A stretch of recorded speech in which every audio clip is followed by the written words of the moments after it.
श्रियकोरुणामधिपस्य पालनीं प्रजासु वीत्तिं यमयुक्तवेदितुम् सवर्णलिङ्गी विदितसमाययो सवर्णलिङ्गी विदितसमाययो युधिष्ठिरं द्वैतवने वनेचर। नमः संस्कृताय। आप सभी भाई बहनों का आर के एजुकेशन स्टडी में हार्दिक स्वागत अभिनंदन करते हुए स्पेशल यूपी टीजीटी में इस ग्रंथ को लगाया गया है और इसका प्रथम सर्ग लगा हुआ है जो हम यूपी टीजीटी में पढ़ना है किरातार्जुनीयम। आज हम लगभग तो इस चैनल पे मैंने सब ग्रंथों की ग्रंथवार वीडियो बनाकर आप लोगों के तहत पहुंचा ही दिया है। अब यह किरात अर्जुनीयम, आज हम इसके प्रश्न पत्रों पर जो हल प्रश्न पत्र हैं, संभावित प्रश्न में पूछे गए जो प्रश्न हैं उन पे हम चर्चा करते हैं। आइए उससे पहले कुछ महाकवि भारवी जी के ऊपर हम लोग कुछ ध्यान आकर्षित करते हुए, क्या है कि बहुत प्रश्न शुरू से ही पूछा जाता है, दो चार प्रश्न जरूर पूछे जाते हैं इनके जीवन के उपरांत या इनके जीवन काल के समय में, इनके जीवन वृत्तांत में। तो हम शुरू करते हैं कि दक्षिण भारत से प्राप्त महाकवि दांडीकृत अवंती सुंदरी कथा के अनुसार भारवी दक्षिण भारत में बरार के अंतर्गत अचलपुर के रहने वाले थे। ये कवि दांडी के प्रपौत्र और नारायण स्वामी के पुत्र थे। इनका वास्तविक नाम दामोदर था और बाद में भारवी नाम से प्रसिद्ध हुए। यह विष्णुवर्धन के सभा पंडित थे। पंडित मंडली में इन्हें खूब सम्मान प्राप्त था। उनका व्यक्तित्व अत्यंत प्रभावशाली एवं चतुर्मुखी था। वे शिव के परम भक्त थे। किसके भक्त थे? तो शिव के परम भक्त थे। पिता सदृश विद्वान भारवी की एकमात्र रचना किरात अर्जुनीयम नीति परक श्लोकों में निबद्ध है। अर्थ गांभीर्य के कारण भारवी विश्व प्रसिद्ध कवि हुए। दरबारी कवि बनने के लिए होने वाली परीक्षाओं में उत्तीर्ण भारवी को आतपत्र भारवी की उपाधि से भी विभूषित किया जाता है। अगर बात करें इन्हें महाकवि मल्लिनाथ जो टीकाकार हैं वह भारवी जी की उपमा नारिकेल फल से करते हैं और इनका जो ग्रंथ है किरातार्जुनीयम वह लक्ष्म्यंत है, अर्थात लक्ष्मी पद से महाकाव्य का अंत होता है, इसीलिए इसको लक्ष्म्यंत कहा जाता है। जैसे माघ की रचना शिशुपाल बधम वह श्रेयंत है और वह श्रेयंत है इसीलिए श्री महाकाव्य कहा जाता है और श्री हर्ष के नैषधीय चरितम को आनंदांत महाकाव्य कहा जाता है। इनका नाम वास्तविक नाम दामोदर था। पिता का नाम श्रीधर होता है और माता का नाम सुशीला होता है। सुशीला इनकी माता होती हैं और इनकी पत्नी का नाम रसिकवती या रसिका प्राप्त होता है। स्थिति काल की बात की जाए तो इनकी स्थिति काल 600 ईस्वी के आसपास है और रचना इनकी एकमात्र रचना यही है किरातार्जुनीयम महाकाव्य जो महाभारत पे आधारित है और यह महाभारत के वन पर्व इसका उपजीव्य माना गया है। 8 सर्गों में यह निबद्ध है और इस महाकाव्य की भाषा की बात करें तो पौढ़ ओज प्रवाह एवं शक्तिमयी है। रस परिपाक में देखें तो श्रृंगार और वीर रस है और अलंकार को देखा जाए तो चित्रा अलंकार की प्रमुखता है। छंद में यह विभिन्न 11 छंदों में महाकाव्य निबद्ध है जिसमें वंशस्थ और उपजाति प्रमुख हैं। हम आपको बताते चलें कि किरातार्जुनीयम के प्रथम सर्ग में कुल 46 श्लोक हैं। 44 श्लोकों तक वंशस्थ छंद का प्रयोग किया गया है। 45वें श्लोक में पुष्पिताग्रा छंद होती है और 46वें में मालिनी छंद है। इसमें प्रमुख पात्र की बात किया जाए तो युधिष्ठिर हैं, भीम है, दुर्योधन है, बनेचर है और द्रौपदी आदि इसके प्रमुख पात्र हैं। प्रमुख सूक्तियों की बात की जाए तो प्रमुख सूक्तियों में हितम मनोहारी च दुर्लभम वच, दूसरी सूक्ति आती है वरम विरोधो अपि सम महात्म भी, और तीसरी सूक्ति आती है कामा काष्ठा ही शत्रवः, और चौथी सूक्ति आती है रमयाणाम विकृति रवि श्रिय तनोति। मित्रों, आप सभी लोग विदित ही होंगे किरातार्जुनीयम से, तो हम देर न करते हुए अब हम लोग हल प्रश्न पत्रों की श्रृंखलाओं को देखते हैं।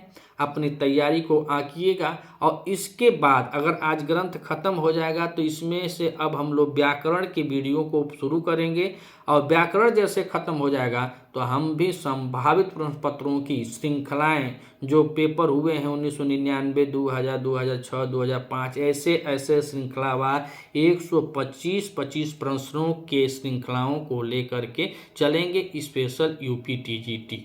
अगर आप इस चैनल पे नए हैं तो चैनल को सब्सक्राइब कर लीजिएगा, वीडियो अच्छी लगी तो वीडियो को अधिक से अधिक शेयर कीजिएगा और हमारा सपोर्ट करने के लिए चैनल को जरूर सब्सक्राइब कीजिएगा। अब से जितना टाइम बचा हुआ है हर दिन एक एक वीडियो, दो वीडियो आपके समकक्ष इस चैनल के माध्यम से हम पहुंचाते रहेंगे।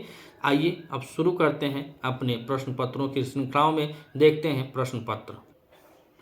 यह प्रश्न नंबर एक में कह रहा है कि किरातार्जुनीयम के प्रथम सर्ग में प्रमुख छंद है।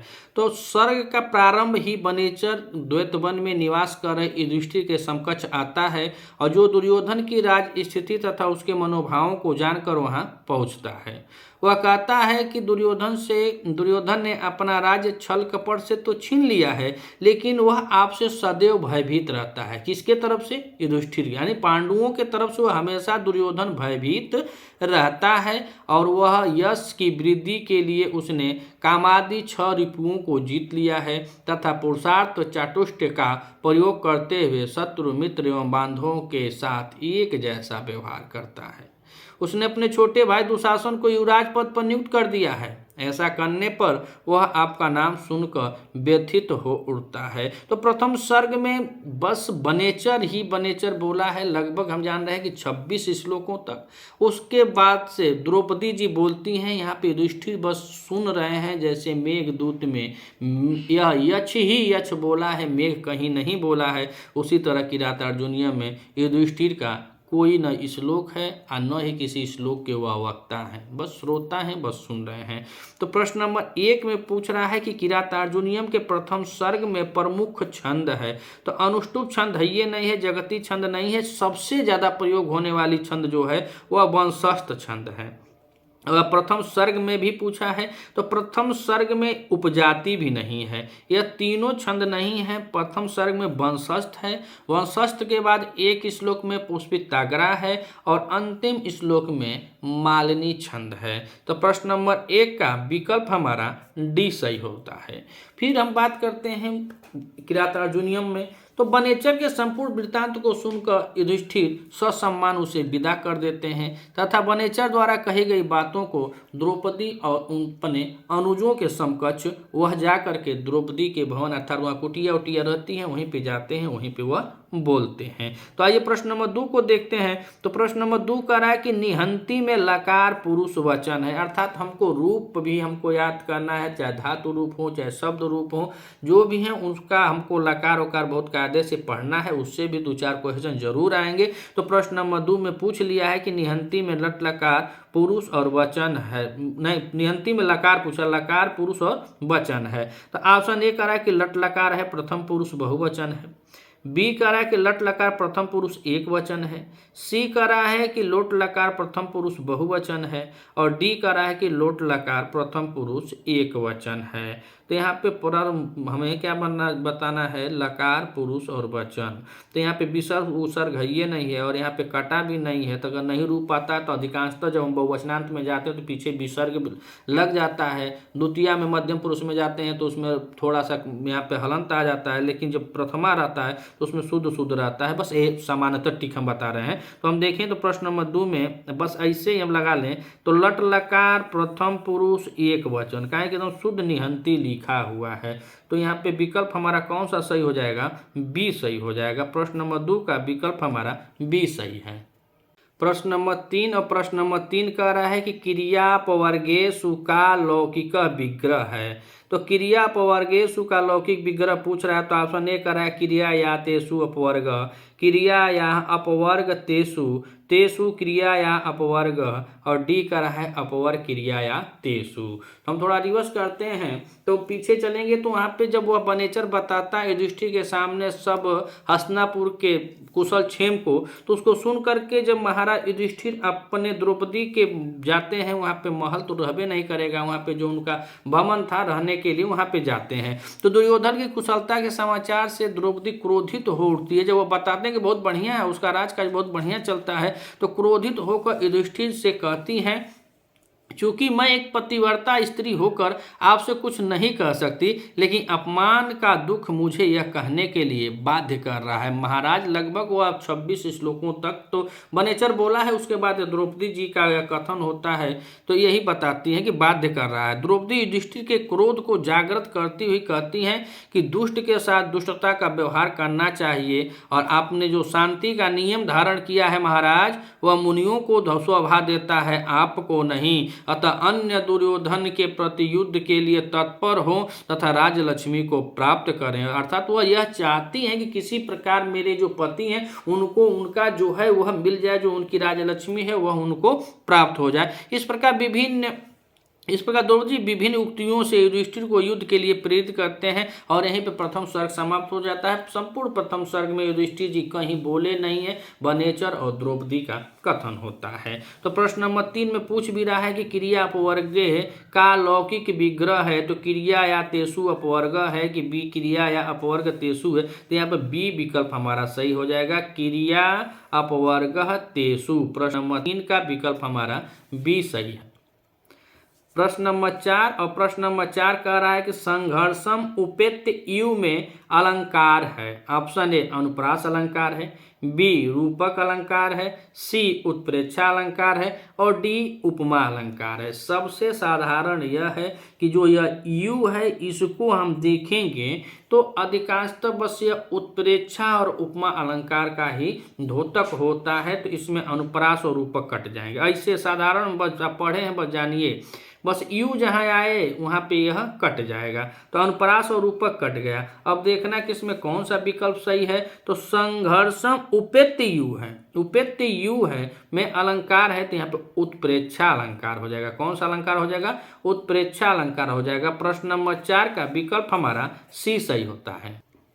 अब हम प्रश्न नंबर 5 और प्रश्न नंबर 5 को देखें तो कह रहा है कि नयतम युग्म छ गंधि आर्द्रताम अंश किस ग्रंथ से उद्धृत है।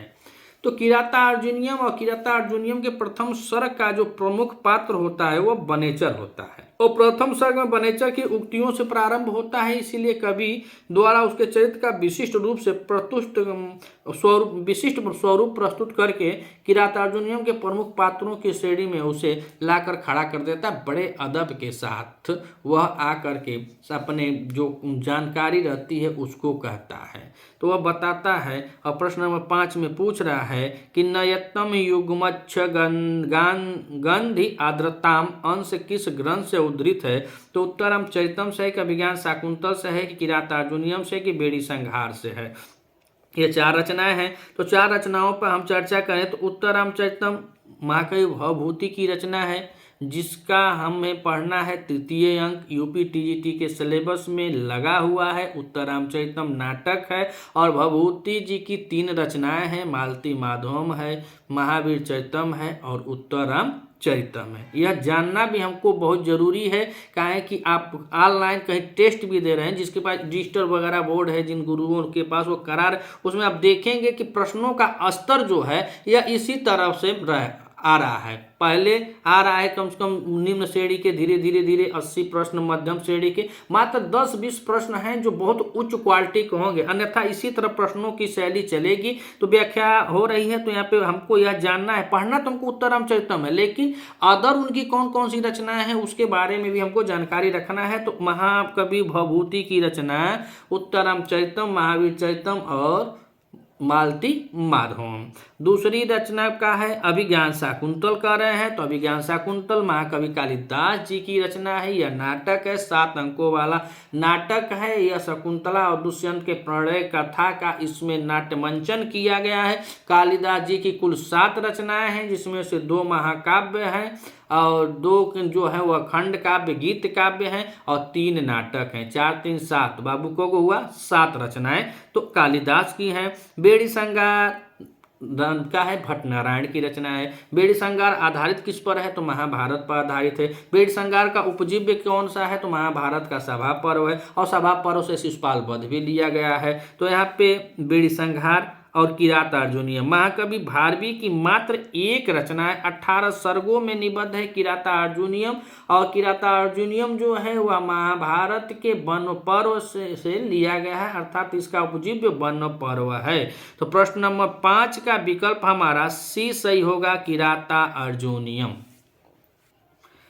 प्रश्न नंबर 6 और प्रश्न नंबर 6 को देखें तो इसमें पूछ रहा है कि अकृष्ट पच्या इव संशय संपदः अंश किस ग्रंथ से उद्धृत है। तो नलचंपू से है कि कादम्बरी से है कि किरातार्जुनीयम से है कि इनमें से कोई नहीं। तो इनमें से कोई नहीं, पहला विकल्प कट जाएगा। न कादम्बरी महाकवि बाण भट्ट की रचना है जो गद्य विधा में है और इसको कथा मुख भी कहा जाता है। इसकी जो विधा है वह कथा मुख है और इस 2 खंडों में विभक्त है। पूर्वार्ध भाग है, अर्थात 2 भागों में विभक्त है, पूर्वार्ध है और उत्तरार्ध है। पूर्वार्ध को माना जाता है कि महाकवि बाण भट्ट जी ने स्वयं रचना की है और इसकी उत्तरार्ध भाग को माना जाता है उनके पुत्र पुलिंद भट्ट या भूषण भट्ट के द्वारा रचित है। तो कादम्बरी किसकी रचना है, महाकवि बाण भट्ट की। यूपी टीजीटी के सिलेबस में कादम्बरी लगी हुई है, लेकिन कादम्बरी में कौन सा लगा हुआ है, तो इसमें सुकनासो उपदेश लगा हुआ है। सुकनास उपदेश जो है वो कादम्बरी में ही निहित एक प्रकरण है और जो सुकनास होता है वह राजा तारापीठ का प्रधान अमात्य होता है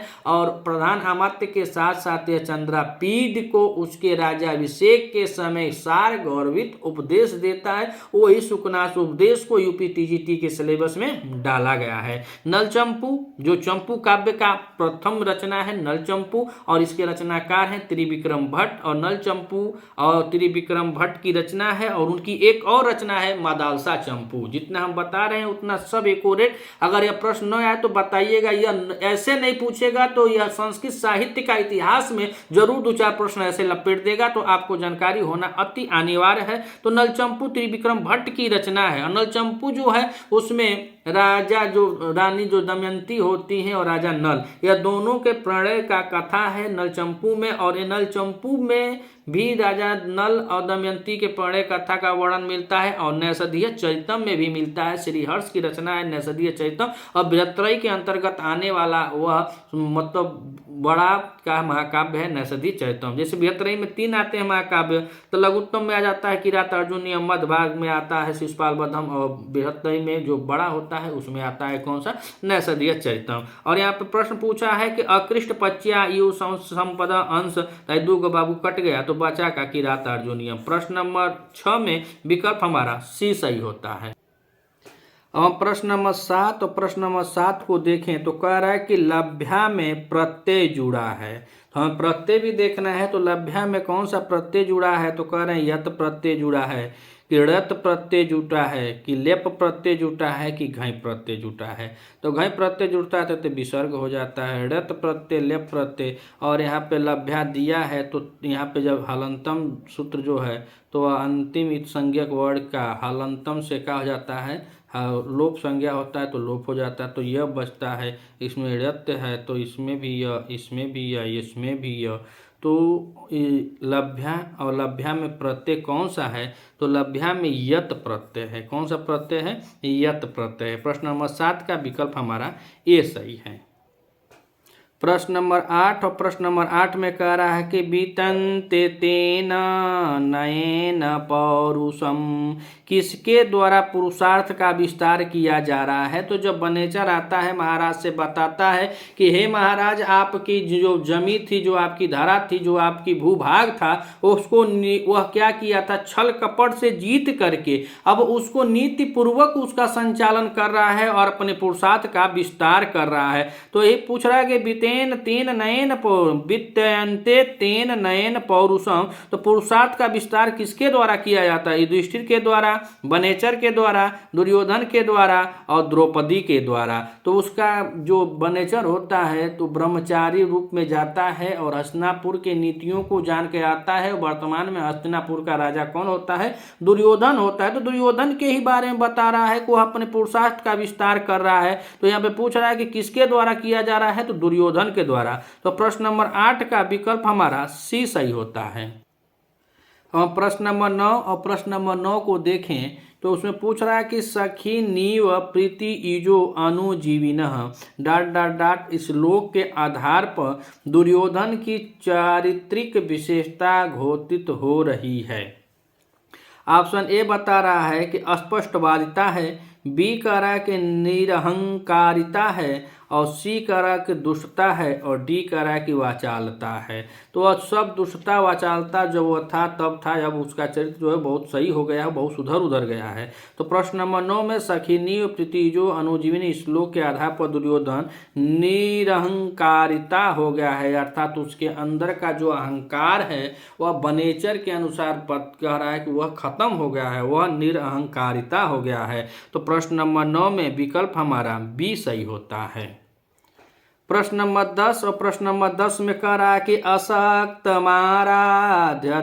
यथा यथम, यह श्लोकांश उद्धृत है। ऑप्शन ए शिशुपाल वध से, बी मेघदूत से, सी उत्तरामचरितम से और डी कह रहा है किरातार्जुनीयम से। तो शिशुपाल वध महाकवि माघ की रचना है, 20 सर्गों में यह निबद्ध है। मेघदूत हमारे यूपी टीजीटी के सिलेबस में लगा हुआ है, 2 खंडों में विभक्त है और यह मांदा क्रांता छंद में निबद्ध है। इसको आप गा भी सकते हैं, बोल भी सकते हैं। तो मेघदूत महाकवि कालिदास जी की रचना है। उत्तरामचरितम महाकवि भवभूति की रचना है, जिसके तृतीय अंक अर्थात छाया अंक को हमें पढ़ना है और छाया अंक ही यूपी टीजीटी में लगा हुआ है। अब आ गया है किरातार्जुनीयम, महाकवि भारवी की रचना है और हम महाकवि भारवी की जो रचना किरातार्जुनीयम है उसी पर आधारित प्रश्नों को कर रहे हैं। तो प्रश्न नंबर 10 और प्रश्न नंबर 10 में कह रहा है आसक्तमाराध्यतो यथा यथम श्लोक कहाँ से है? किरातार्जुनीयम से। तो प्रश्न नंबर 10 का विकल्प हमारा डी सही होता है। अब हम प्रश्न नंबर 11 को देखें तो 11 नंबर प्रश्न कुछ दमखम है। पूछ रहा है क्या कि भारवी की काव्य प्रतिभा को बाहर से कठोर और अंदर से स्पेशल किसने कहा है? रस स्पेशल कह रहा है, मतलब अंदर से वह कैसे हैं और बाहर से तो कठोर हैं लेकिन अंदर से कैसे हैं? तो कोमल हैं, रसिक कोमल हैं, तो कोमल हैं, मधुर हैं, यह किसने कहा है? जब आप पढ़े होंगे तभी जान पाएंगे, नहीं पढ़े होंगे तो ऐसे मारेंगे तुक्का। तो ऑप्शन ए कह रहा है कि मल्लिनाथ ने कहा है, धनिक ने कहा है कि लक्ष्मीधर ने कहा है कि जखमोला ने कहा है। प्रश्न नंबर 11 और प्रश्न नंबर 11 में अब आप कमेंट करके बता सकते हैं कि भारवी की काव्य प्रतिभा को बाहर से कठोर और अंदर से रस स्पेशल किसने कहा है? तो हमने जब वीडियो शुरू किया तभी आपको हमने बताया था कि मल्लिनाथ भारवी की कविता की उपमा नारिकेल सम्मितः वचन कह रहे हैं क्या कि नारिकेल फल सम्मितः वचन, या भारवी के लिए बतलाया है कि भारवी का जो है वह ऊपर से कठोर है लेकिन अंदर नारियल के भांति ही कोमल है। तो यही बात पूछ रहे हैं। तो ऑप्शन में दिया है कि मल्लिनाथ हैं कि धानिक हैं कि लक्ष्मीधर हैं कि जखमोला हैं। तो यह मल्लिनाथ जी कह रहे हैं। कौन कह रहे हैं? मल्लिनाथ जी। तो प्रश्न नंबर 11 का विकल्प हमारा ये सही होता है।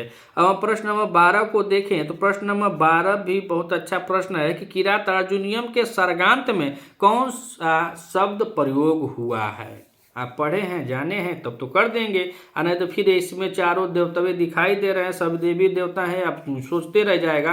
तो बहुत यहाँ पे वर्णन आया है किरात रूप भेषधारी भगवान शिव का।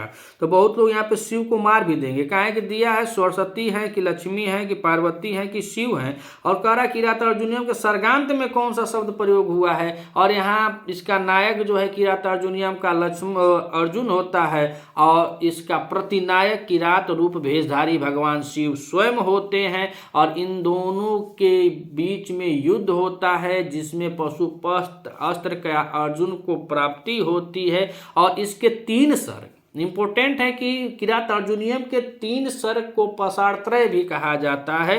तो यहाँ पे आप जवाब दीजिए कि इसमें से कौन सा विकल्प सही होगा कि किरात अर्जुनियम के सर्गांत में कौन सा शब्द प्रयोग हुआ है, लक्ष्मी का हुआ है, सरस्वती का हुआ है, कि पार्वती का हुआ है, कि शिव का हुआ है। प्रश्न नंबर 12 और प्रश्न नंबर 12 में जब इस काव्य के बारे में पहले ही बताया कि भारवी के किरात अर्जुनियम को लक्ष्मयंत पद कहा जाता है, अर्थात लक्ष्मयंत महाकाव्य कहा जाता है। काहे कहा जाता है कि इनका अंतिम जो सर्गांत है वह लक्ष्मी पद से है, और माघ के शिशुपाल वधम को श्रीयंत महाकाव्य कहा जाता है, काहे कि उनका अंतिम जो है वह श्री से खत्म होता है यानी श्रीयंत है, और श्री हर्ष के नैषधीय चरितम को आनंदांत महाकाव्य कहते हैं। तो आइए यहाँ पे देखते हैं प्रश्न नंबर 12 में विकल्प हमारा बी सही होता है कि लक्ष्मी पद का प्रयोग किया गया है। तो प्रश्न नंबर 12 का विकल्प हमारा बी सही है। प्रश्न नंबर 13 में पूछ रहा है कि आतपत्र किसका उपनाम है, माघ का है कि भभूति का है, भारवी का है कि भभूति का है कि भास का है। तो आतपत्र किसके लिए कहा गया है, तो आत माने होता है छाता और भारवी मतलब होता है सूर्य। तो आतपत्र की उपाधि जो है वह आतपत्र की उपाधि भारवी की है, न कि माघ की है, न ये भभूति की है, न भास की है। यह आतपत्र किसका उपनाम है, तो यह भारवी का उपनाम है। किसका है, भारवी का। और भारवी के अर्थ गौरव भी कहा जाता है, काहे कि इन्होंने बहुत कम शब्दों में बहुत ज़्यादा अर्थ को साबित कर दिया है, बहुत ज़्यादा अर्थ को भर दिया है, तो इन्हें अर्थ गौरव के लिए भी माना जाता है। भारवी को आतपत्र भी कहा जाता है। तो प्रश्न नंबर 13 का विकल्प हमारा बी सही होता है। माँ की बात करें तो इनकी एक रचना शिशुपाल वधम है। भास की बात करें तो महाकवि भास को आद्य नाटककार भी कहा जाता है, और इनका 13 नाटक, संस्कृत साहित्य में इनकी 13 रचनाएं हैं, 13 रचनाओं में से 13 नाटक हैं। भभूति की 3 रचनाएं हम कई बार रिपीट कर दिए। तो प्रश्न नंबर 13 में विकल्प हमारा बी सही होता है। अब हम बात करें प्रश्न नंबर 14, तो प्रश्न नंबर 14 में कह रहा है कि बृहत्रयी में ग्रंथ नहीं है। जो बृहत्रयी के अंतर्गत जितने ग्रंथ आते हैं उनमें से इसमें कौन सा ऐसा ग्रंथ है जो नहीं आता है। तो ऑप्शन ए कह रहा है किरातार्जुनीय महाकाव्य, शिशुपाल वधम महाकाव्य, उत्तराम चरितम और नैषधीय चरितम। तो हमने आपको बताया कि बृहत्रयी के अंतर्गत आने वाला महाकाव्य जो है वह किरातार्जुनीयम है, शिशुपाल वधम है और नैषधीय चरितम है। किरातार्जुनीयम में कितने सर्ग हैं, तो 18 सर्गों वाला किरातार्जुनीयम है, 18 के बाद 20 सर्गों वाला शिशुपाल वधम है और 22 सर्गों वाला नैषधीय चरितम है। नैषधीय चरितम जो सभी विद्वानों की औषधि मानी जाती है। नैषधीय चरितम श्री हर्ष की रचना है। शिशुपाल वधम जिसमें शिशुपाल का वध होता है, इसके नायक श्री कृष्ण होते हैं और प्रतिनायक शिशुपाल होता है। महाकवि माघ की रचना है और किरातार्जुनीयम 18 सर्गों में निबद्ध है, आप तो जानते हैं। इसके नायक अर्जुन हैं और प्रतिनायक किरात वेशधारी शिव हैं। तो बृहत्रयी के अंतर्गत ये तीनों ग्रंथ आते हैं, बहुत इंपॉर्टेंट है, बार बार कई बार पेपर में पूछा गया है। तो बृहत्रयी के अंतर्गत तीनों महाकाव्य आते हैं, यह नहीं आता है। कहीं उत्तराम चरितम नाटक है, 7 अंकों वाला नाटक है, भगवान श्री रामचंद्र जी के पर आधारित यह नाटक है। 12 वर्ष के बाद की कहानी का वर्णन है। इसमें 12वीं वर्षगांठ भगवान रामचंद्र के पुत्र जो होते हैं लव, उसके 12वीं वर्षगांठ को मनाया जाता है। पंचवटी का वर्णन आता है। शंभुक ऋषि का वध करने के लिए दंडकारण्य वन में गए होते हैं, वहां से पंचवटी में जाते हैं। वासंती, तमसा, मुल्ला इत्यादि इसके प्रमुख पात्र हैं। तो प्रश्न नंबर 14 का विकल्प हमारा कौन सा सही होगा, तो यही जो गलत है वही सही होगा, उत्तराम चरितम।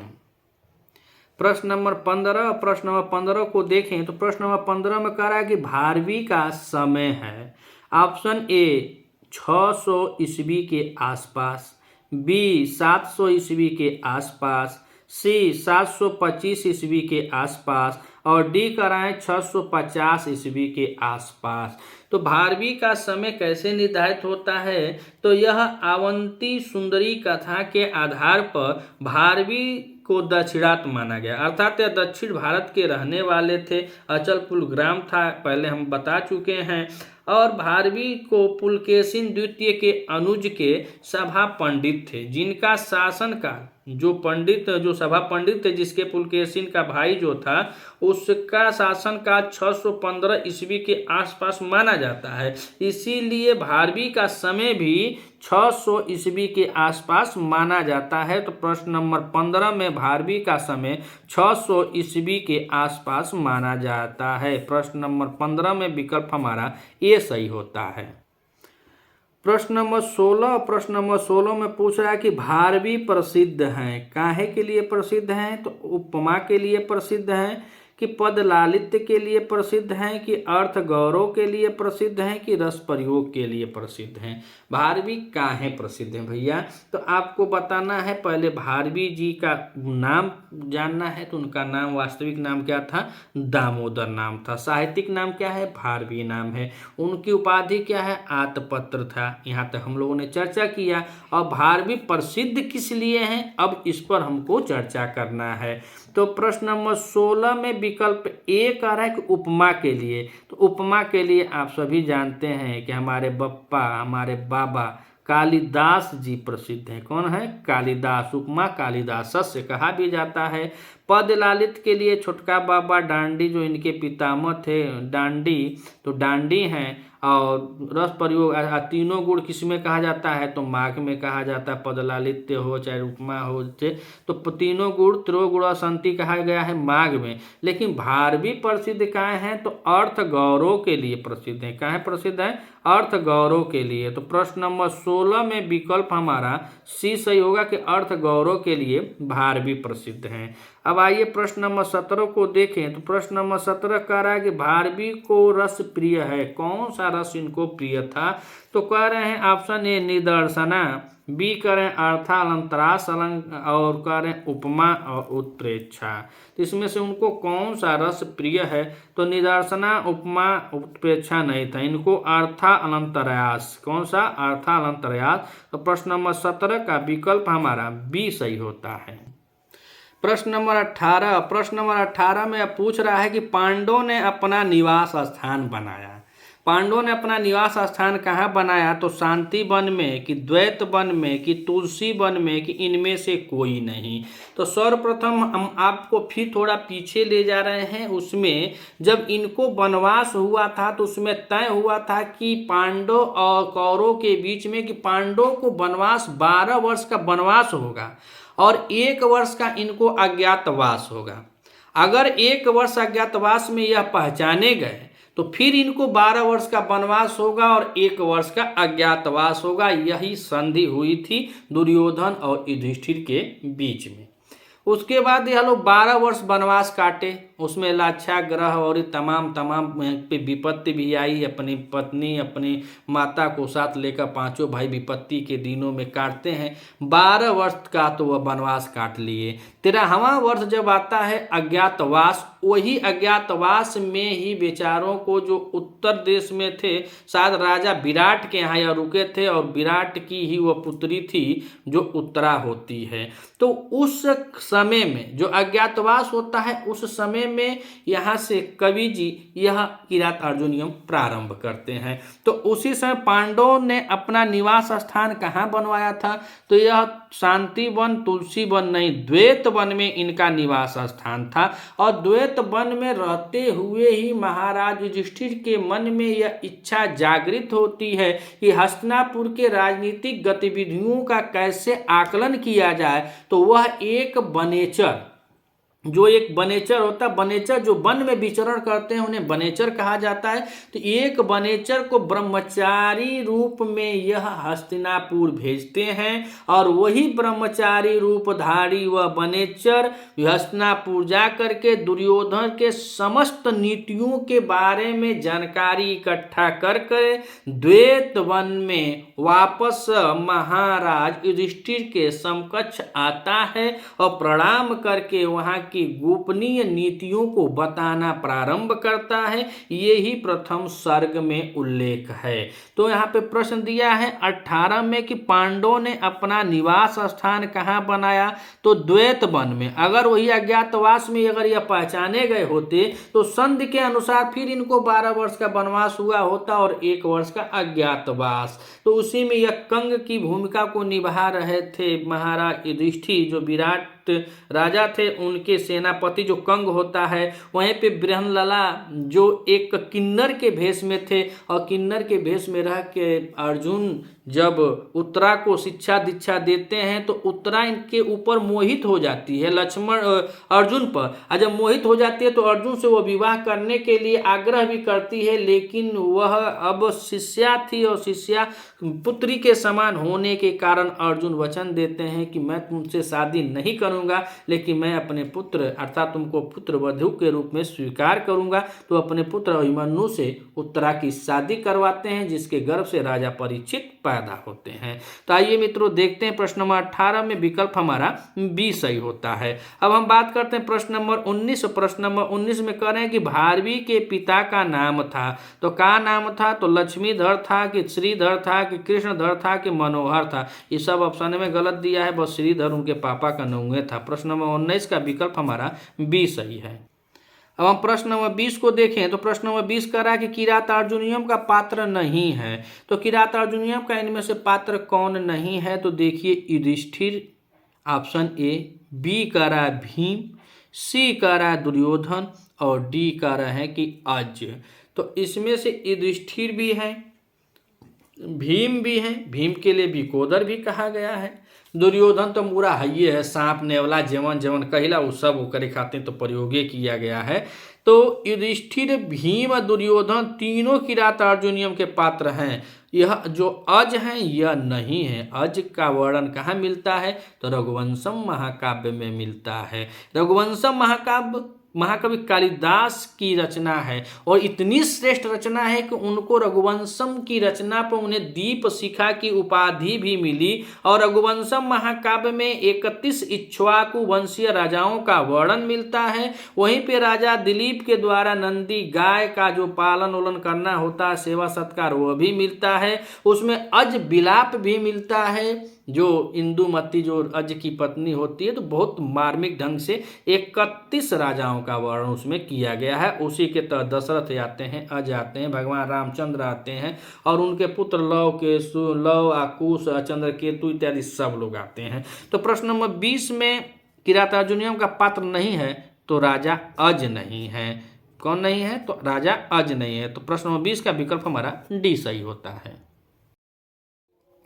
हम प्रश्न नंबर 21 को देखें तो प्रश्न नंबर 21 कह रहा है कि माघ के काव्य पर भारवी का प्रभाव स्पष्ट परिलक्षित होता है, अतः ऑप्शन ए कह रहा है कि भारवी का काल माघ से पूर्व का है, बी कह रहा है कि भारवी का काल माघ के बाद का है, और सी कह रहा है कि भारवी का काल माघ के समकालीन है, और डी कह रहा है कि इनमें से कोई नहीं। तो ये तो पहले कट जाएगा, लेकिन कुछ विद्वानों का मत यह है कि भारवी का काल माघ के समकालीन है, लेकिन कुछ विद्वान यह भी मानते हैं कि भारवी का काल माघ से पूर्व का है। तो यहाँ पे देखा जाए तो माघ के काव्य पर पूछ रहा है, तो यहाँ पे ऑप्शन हमारा ए ही सही होगा कि भारवी का काल जो है वह माघ के पूर्व का है। तो प्रश्न नंबर 21 में विकल्प हमारा ए सही होता है। प्रश्न नंबर 22 और प्रश्न नंबर 22 में पूछ रहा है कि द्वैत वन में युधिष्ठिर के पास आया। आज जब नहीं पढ़े रहेंगे तो कुछ कर ही नहीं पाएंगे। देखिए कह रहा है कि वनेचर आया कि नवचर आया कि जलचर आया कि मधुकर आया। तो चर चर तो कुछ चल मधुकर काट दे रहे हैं, लेकिन ये तीनों मिलता जुलता आप रहा है कि वनेचर आया कि नवचर आया कि जलचर आया। तो द्वैत वन में युधिष्ठिर के पास वह ब्रह्मचारी भेषधारी जो गया था वनेचर, वही लौट कर आता है। कृत प्रणामस महिम मही भुजे, तो प्रणाम करता है पहले आकर के महाराज युधिष्ठिर को। कहाँ करता है, तो द्वैत वन में करता है। तो प्रश्न नंबर 22 का विकल्प हमारा ए सही होता है। प्रश्न नंबर 23, प्रश्न नंबर 23 में कह रहा है कि द्रौपदी की चारित्रिक विशेषता नहीं है। ऑप्शन ए वीर छत्राणी, बी कुशल राजनीतिज्ञ और सी सहृदया और डी कर हैं कि कुल्टा। तो द्रौपदी जो हैं वह इस किरात अर्जुनियम की नायिका होती हैं, वीर छत्राणी होते हैं क्योंकि यह राजा द्रुपद की पुत्री होती हैं, द्रौपदी छत्राणी होती हैं। बहुत गम सही इन्होंने आप लोगों ने देखा होगा महाभारत में इनके साथ कितनी प्रताड़ना की गई, लेकिन यह श्राप देने ही वाली थी पूरे कुरुवंश को, लेकिन गांधारी आकर रोक देती है और बहुत पित्त घोट कर मनो जहर ही घोट कर चुप हो जाती है। तो वीर छत्राणी भी थी। कुशल राजनीतिज्ञ इसलिए क्योंकि यह युधिष्ठिर को प्रथम सर्ग में ही बड़े ढंग से उनको समझाती है, पहलाती है, बताती है, जैसे समझ जाए राजा वैसे हर स्तर से वह समझाती है। तो कुशल राजनीतिज्ञ भी है और लास्ट में कहती है कि मेरी यही प्रार्थना है कि आपको आपकी खोई हुई राजलक्ष्मी आपको प्राप्त हो जाए। और कह रहे सहृदया, अच्छी हृदय वाली इसलिए कि 5 पति थे और 5 पतियों की हमेशा यह नहीं कि युधिष्ठिर को ही वह धिक्कार रही थी, जितना धिक्कारी हैं भीम के लिए भी बता रही हैं कि यह भीम जो चंदन का लाल चंदन का लेप करके रथ पर घूमने वाला भीम आज दर बदर पत्थरों पहाड़ों में घूम रहा है। वह अर्जुन जो उत्तर देशों को जीत करके आपके लिए धन सोना हीरा मोती जवाहरात देता था, वह आज वल्कल वस्त्रों को व्यवस्था कराने वल्कल वस्त्रों को प्राप्त करा रहा है। और यह जो जुड़वा जो दोनों भाई हैं, यह माना जाता है महाभारत में कि सबसे ज़्यादा प्यार कुंती वह दोनों जो माधुरी के पुत्र होते हैं नकुल सहदेव, जो उनसे बहुत प्रेम होता है। और यह भी होता है कि द्रौपदी भी बहुत प्यार करती थी नकुल और सहदेव से, चूंकि थे तो पति ही लेकिन बहुत प्यार करते थे। और द्रौपदी से जो प्यार करता था वह भीम थे, द्रौपदी से जो ज्यादा प्यार करता था वह भीम थे। जब उसका तिरस्कार किया गया, उसका अपमान किया गया, तो 5 पतियों में सर्वप्रथम वो प्रतिज्ञाबद्ध दुशासन के छाती को फाड़ने का मतलब जो प्रतिज्ञा लिए वह भीम ही लेते हैं और वास्तव में फाड़ देते हैं। आप लोग देखे ही हैं, वह चुरुआ में लेकर के जाते हैं और उसके केसों को धुलवाते हैं। तो द्रौपदी से सबसे ज़्यादा प्रेम करने वाला भीम होता है, भीम भैया जो मझले भैया होते हैं। और उसके बाद वह लोग इनको नकुल और सहदेव को यमो यमः कचा कचो ऐसा एक श्लोक है उसमें वह बताती हैं। तो इससे वह साबित होता है कि सहृदया भी हैं। लेकिन उल्टा कहाँ है भैया? तो प्रश्न नंबर 23 में जो नहीं है वही सही है, तो उल्टा नहीं है। तो प्रश्न नंबर 23 का विकल्प हमारा डी सही होता है। प्रश्न नंबर 24, और प्रश्न नंबर 24 में कह रहा है कि दुर्योधन का नाम था। अब दुर्योधन का नाम तो दुर्योधन है ये है, लेकिन किरातार्जुनियम के तहत पूछ रहा है कि दुर्योधन का नाम क्या है। तो ऑप्शन ए करें सुयोधन, बी करें दुशासन, सी करें कर्ण और डी करें कि इनमें से नहीं। तो इनमें से गलत हो जाए, कर्ण नहीं था। भारवी जी किरातार्जुनियम में कहीं दुर्योधन को क्या बताए हैं, तो वो सुयोधन बताए हैं, दुर्योधन नहीं बताए हैं, सुयोधन बताए हैं। तो प्रश्न नंबर 24 का विकल्प हमारा ए सही होता है। प्रश्न नंबर 25, और प्रश्न नंबर 25 में कह रहा है कि सवर्णलिंगी विदित समायो के आधार पर बनेचर किसके वृत्तांतों से अवगत हो करके द्वैत वन में आता है। ऑप्शन ए कह रहा है कि युधिष्ठिर के, बी कह रहा है दुर्योधन के, सी कह रहा है भीम के और डी कह रहा है नकुल के। तो सवर्णलिंगी समायो, तो वह जो ब्रह्मचारी भेषधारी जो गया था वह किसके वृत्तांतों को जान करके द्वैत वन में आता है। तो जब वह द्वैत वन में आता है तो वह पहले कहता क्या है कि कृत प्रणामस्य मही भुजे जेताम सपत्नेन निवेदिष्यत न विव्यथेतस्य मनो न हि प्रियं प्रवक्तुमिच्छन्तिमीशाहितैषिण। तो प्रणाम करता है, महाराज को प्रणाम करके। यह बनेचर के द्वारा बोला गया शायद पहला ही श्लोक है। पहले तो का मंगलाचरण जो है वस्तु निर्देशात्मक है, श्री से शुरू हो जाता है और बनेचर पहला श्लोक यही बोलता है। तो वह सभी वृत्तांतों को जान कर पहले आता है, प्रणाम करता है और प्रणाम करने के बाद वह बोला कि हिताभिलाषी, क्योंकि हिताभिलाषी लोग मिथ्या और प्रिय वचन बोलना नहीं चाहते। इतना मार्मिक ढंग से भारवी जी लिखे हैं कि जो एक अनुचर होता है अपने राजा के प्रति कितना ईमानदार होना चाहिए। तो किरातार्जुनियम पढ़ने बनेचर सब कुछ कहने के लिए तत्पर होता है, प्रहलाद होता है, लेकिन सबसे पहले वह अपने आप को अपने बचाव में अपने अनुचर होने की गरिमा का पालन करते हुए जितने वर्णों को लिखा गया तो वास्तव में अर्थ गौरव महाकवि जी है ये हैं। तो यहाँ पे किसके बारे में कहा गया? तो प्रश्न नंबर 25 पे आइए और कह रहा है कि अवगत कराया था दुर्योधन के। किसके? दुर्योधन के। अर्जुन का है युधिष्ठिर और भीम और नकुल नहीं, दुर्योधन के से अवगत, दुर्योधन के वृत्तांतों से अवगत होकर द्वैत वन में गया और दुर्योधन के बारे में वह बताता है। तो प्रश्न नंबर 25 का विकल्प हमारा बी सही होता है। अब हम प्रश्न नंबर 26 को देखें तो प्रश्न नंबर 26 कह रहा है कि परवक्तु मिच्छन्ति मीसा हितैषिणः सूक्ति उद्धृत है।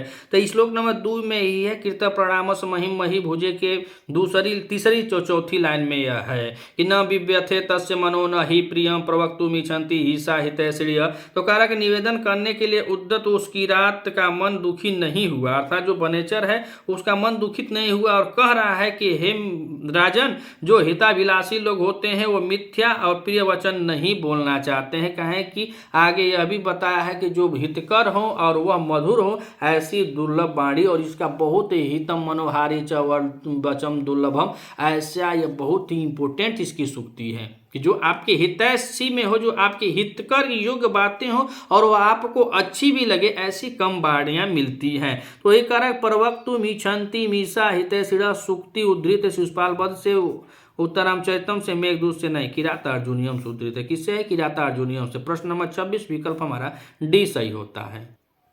प्रश्न नंबर 27 और प्रश्न नंबर 27 कह रहा है कि दुशासन को युवराज बनाकर स्वयं यज्ञादि कर्म कौन करता है? तो कह रहे हैं कि ऑप्शन ए युधिष्ठिर करता है, बी दुर्योधन करता है, सी धृतराष्ट्र करते हैं और डी वनेचर। तो आप जब पढ़ेंगे किरातार्जुन तो उसमें कहीं दूर दूर तक धृतराष्ट्र का वर्णन नहीं है, उनका बहुत नाम नहीं, विशेष नाम नहीं है। प्रथम सर की बात है, प्रथम सर को हमको पढ़ना है। तो वनेचर जो होता है यह तो बेचारा वनेचरे होता है, यह तो गुप्तचर होता है, बात बताता है जा करके, और युधिष्ठिर करबे नहीं करते हैं। तो दुशासन को युवराज बनाकर जो स्वयं यज्ञ के कामों में लग जाता है वह दुर्योधन होता है। जिस भूधरा को यह छल और कपट पूर्वक जीता था, अब उसको नीति पूर्वक जीतने की मानसा रखने वाला दुर्योधन दुशासन को युवराज बनाकर स्वयं गुरुजनों के चरणों में श्रेष्ठ ब्राह्मणों के द्वारा बताए गए उनके आधार पर तमाम यह कार्यों को करता है। अदेव मातृक भी कर दिया है, क्योंकि जहाँ पहले जब नहर वहर बनवाना इसी का काम था, पहले जब प्राकृत के ऊपर जो वर्षा होती थी तब खेती होता था, लेकिन यह इसमें मिला है कि अदेव मातृक, अर्थात वो अब भगवान के ऊपर अब निर्भर नहीं रहना है और वह सिंचाई का बहुत अच्छा साधन बना दिया है। तो पहले नहर और बना दिया होगा, पोखरा तालाब करवा दिया होगा। तो यह दुर्योधन के लिए कहा गया है कि दुशासन को युवराज बनाकर स्वयं यज्ञ कर्मों में को कौन करता था? तो दुर्योधन करता था। प्रश्न नंबर 27 विकल्प हमारा बी सही होता है। अब हम बात करें प्रश्न नंबर 28 की। तो प्रश्न नंबर 28 में कह रहा है कि अर्जुन और किरात के युद्ध का संजीव वर्णन किरातार्जुनीयम के किस सर्ग से किस सर्ग तक मिलता है? तो ऑप्शन ए कह रहा है कि पहले से 5वें सर्ग तक, ऑप्शन नंबर बी कह रहा है कि 15वें से 18वें सर्ग तक, सी कह रहा है कि 10वें से 12वें सर्ग तक, और डी कह रहा है कि 12वें से 15वें सर्ग तक। तो इसमें हम देखेंगे पहले से 5वें सर्ग तक का तो इसमें नहीं वर्णन मिलता है, 12वें से 15 तक भी नहीं मिलता है, और यहाँ पे पूछ रहा है कि अर्जुन और किरात के युद्ध का संजीव वर्णन 15वें से 18वें सर्ग तक मिलता है। कहाँ मिलता है? 15वें से 18वें सर्ग तक। तो अगर देखा जाए तो प्रश्न नंबर 28 का विकल्प हमारा बी सही होता है कि 15वें से 18वें सर्ग तक मिलता है। अब प्रश्न नंबर 29 और प्रश्न नंबर 29 कह रहा है कि किरातार्जुनीयम के कथानक का मूल स्रोत महाभारत का पर्व है। ऑप्शन ए शांति पर्व है, बी आदि पर्व है, और सी कह रहा है कि वन पर्व है, और डी कह रहा है कि इनमें से कोई नहीं। तो इनमें से कोई नहीं कट जाएगा। आदि पर्व से अभिज्ञान शाकुंतल जो 7 अंकों का नाटक महाकवि कालिदास द्वारा रचित है, वह उसका उपजीव्य महाभारत का आदि पर्व है। वन पर्व, तो वन पर्व से यह किरातार्जुनीयम भी है और नैषधीय चरितम भी है। तो तो नैषधि चरितम जो है वो अभी वन पर्व से है, और किरात अर्जुनियम का कथानक का मूल स्रोत भी महाभारत का वन पर्व ही माना जाता है।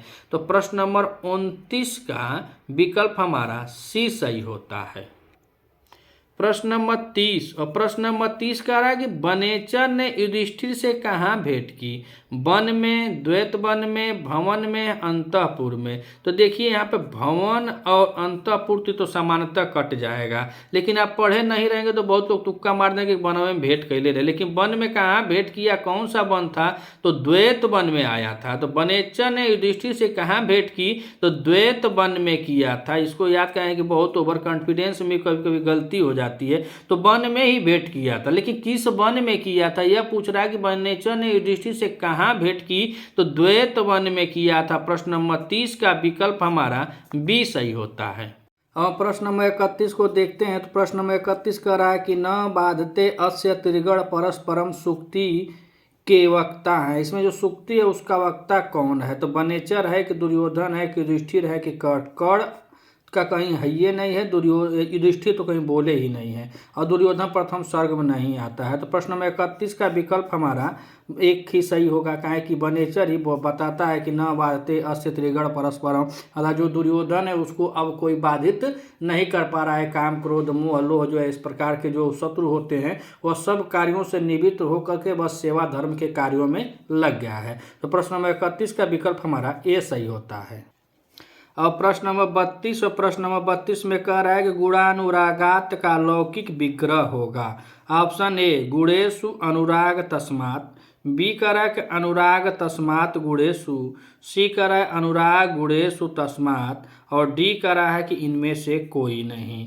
तो गुणानुराग का लौकिक विग्रह देखें तो गुण के समान, जैसे गुण है वैसा है उसका अनुराग है। तो प्रश्न नंबर 32 का विकल्प नंबर हमारा ए सही होता है। प्रश्न नंबर 33, और प्रश्न नंबर 33 कह रहा है कि वसूनिवांछन वसुईबसीन मनुन्मन्युना निहंती दंडेन स धर्म विप्रलंबम। श्लोक उद्धृत है, किससे है? तो मेघदूत से है, कविगान शाकुंतल से है, किरात अर्जुनियम से है कि शिशुपाल वधम से है। तो प्रश्न नंबर 33 में विकल्प हमारा किरात अर्जुनियम सही हो, कहें कि हम किरात अर्जुनियम का ही वाचन कर रहे हैं, और यह वसूनिवांछन वसीन मनुन्मन्युना निहंती दंडेन स धर्म विप्रलंब, इसमें जब द्रौपदी जी युधिष्ठिर से कहती है कि जो यह शांति का मार्ग आप अपना रहे हैं या मुनियों के लिए शोभा देता है, राजाओं के लिए नहीं देता है। तो प्रश्न नंबर 33 का विकल्प हमारा सी सही होता है कि किरात अर्जुनियम से उद्धृत है। प्रश्न नंबर 34, और प्रश्न नंबर 34 में कह रहा है कि सही राजा वही है जो पुत्र और शत्रु को समान दंड दे। बी कह रहा है कि जो पुत्र को छोड़कर शत्रु को दंड दें, सी कह रहा है जो शत्रु से डर कर केवल पुत्र को दंड दें, और डी कह रहा है जो प्रजा को दंड दे। तो प्रश्न नंबर 34 में हम देखेंगे तो खाली प्रजा को दें, अपने कुछ कहबे ना करें तो गलत है, और फिर कह रहा है सी कि जो शत्रु के डर से केवल पुत्र को दंड दें, यह भी गलत है, और बी कह रहा है कि जो पुत्र को छोड़कर शत्रु को दंड दें, यह भी गलत है। राजा वही है जो पुत्र और शत्रु को समान दंड देता है। तो प्रश्न नंबर 34 का विकल्प ए सही होता है। प्रश्न नंबर 35, और प्रश्न नंबर 35 में कह रहा है कि भारवी ने किस अलंकार को प्रमुखता दी है? ऑप्शन ए उपमा अलंकार को, बी रूपक अलंकार को, सी चित्रालंकार को, और डी अर्थालंतरास अलंकार को। तो हम देखेंगे तो भारवी जो हम पहले ही बतलाए कि इनका बहुत प्रिय अलंकार कौन सा है, तो चित्रालंकार है। तीनों ने चित्रालंकार को बहुत महत्व दिया। तो प्रश्न नंबर 35 में विकल्प हमारा सी सही होता है। प्रश्न नंबर 36, और प्रश्न नंबर 36 से पूछ रहा है कि भारवी की माता थी। लग रहा है यह प्रश्न फिर रिपीटेड है, क्योंकि बहुत बार प्रश्नों में पूछा गया है। तो ऑप्शन ए कह रहा है सुशीला है, बी कह रहे हैं सुनीता है, सी कह रहा है सुगीता है, और डी कह रहे हैं राधा है। तो इनकी माता का नाम क्या होता है? सुशीला नाम होता है, माता सुशीला और पिता श्रीधर, और पत्नी रसिकवती या रसवती भी मिलता है। तो प्रश्न नंबर 36 में विकल्प हमारा ए सही होगा कि भारवी की माता का नाम सुशीला था। प्रश्न नंबर 37, और प्रश्न नंबर 37 में कह रहा है किरात अर्जुनियम का पात्र है।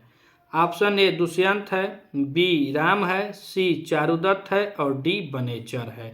तो किरात अर्जुनियम का पात्र हमें बताना है। दुष्यंत जो है वो अभिज्ञान शाकुंतल के नायक होते हैं। महाकवि कालिदास द्वारा विरचित 7 अंकों का वह नाटक है।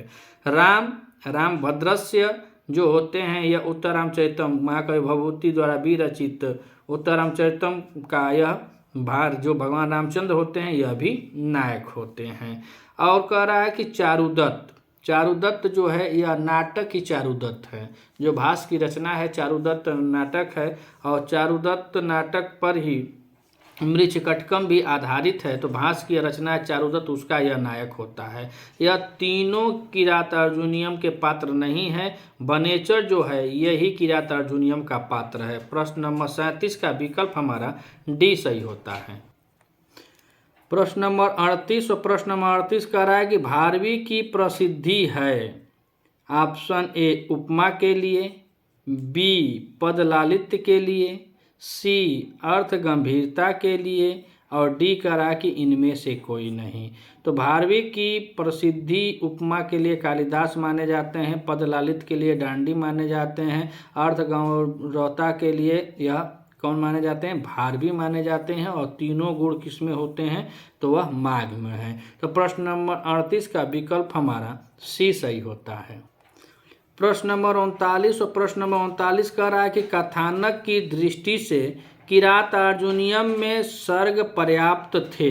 ऑप्शन 4 से 5 सर्ग, 3 से 4 सर्ग, सी कह रहा है 5 से 6 सर्ग, और डी कह रहा है 8 से 10 सर्ग। तो कथानक की दृष्टि से किरातार्जुनीयम सर्ग में कितने पर्याप्त, 4 से 5 सर्ग पर्याप्त थे। प्रश्न नंबर 39 का विकल्प हमारा ए सही होता है। प्रश्न नंबर 40 और प्रश्न नंबर 40 में कह रहा है सेवक राजा सैनिक आदि से परिपूर्ण होते हुए भी भयभीत रहता है। कौन भयभीत रहता था? तो ऑप्शन ए दुर्योधन युधिष्ठिर से भयभीत रहता था, कि युधिष्ठिर दुर्योधन से भयभीत रहता था, कि युधिष्ठिर द्रौपदी से भयभीत रहता था, कि भीम युधिष्ठिर से भयभीत रहता था। तो भीम युधिष्ठिर भाई हैं तो भयभीते नहीं रहेंगे। युधिष्ठिर और द्रौपदी पति पत्नी तो ये लोग कहाँ भयभीत रहेंगे। युधिष्ठिर दुर्योधन से कहाँ रहेंगे, कहाँ कि यह तो खुदे राज्य से निकाल दिया था। दुर्योधन भयभीत रहता था युधिष्ठिर से। तो मित्रों आज हम इस श्रृंखला के अंतिम प्रश्न नंबर 40 में विकल्प हमारा कौन सा सही होगा, ये सही होगा। और आप लोग इस चैनल पर नए हैं तो चैनल को सब्सक्राइब कीजिएगा, वीडियो को पूरा वॉच कीजिएगा। अगर सही लगे तो अपने मित्रों तक शेयर कीजिएगा, अधिक से अधिक लाइक कीजिएगा, और कुछ कमी हो तो कमेंट भी करके हमको बता सकते हैं। हम आपका कमेंट देखते हैं और पुनः आपको हम रिप्लाई भी देते हैं। तो प्रश्न नंबर 40 में विकल्प हमारा ए सही होता है। और इसके बाद किरातार्जुनीयम की अगर यह वीडियो अच्छी लगे तो इसके 2-3 पार्ट में कुछ प्रश्न आप लोगों के तहत और भेजा जाएगा। और जब हमारे सभी ग्रंथवार प्रश्नोत्तरी हल प्रश्न पत्र जब सब खत्म हो जाएंगे, शायद किरातार्जुनीयम ही बचा है, अगर यह खत्म हो जाएगा तो यूपी टीजीटी पीजीटी के लिए स्पेशल क्लास जो सबका मिश्रण रहेगा उसको चलाते रहेंगे। और मैम एमपी वर्ग 2 में है उनका भी चलेगा, हम भी इसमें चलाते रहेंगे। मिलते हैं अगली वीडियो में, तब तक के लिए नमः संस्कृत।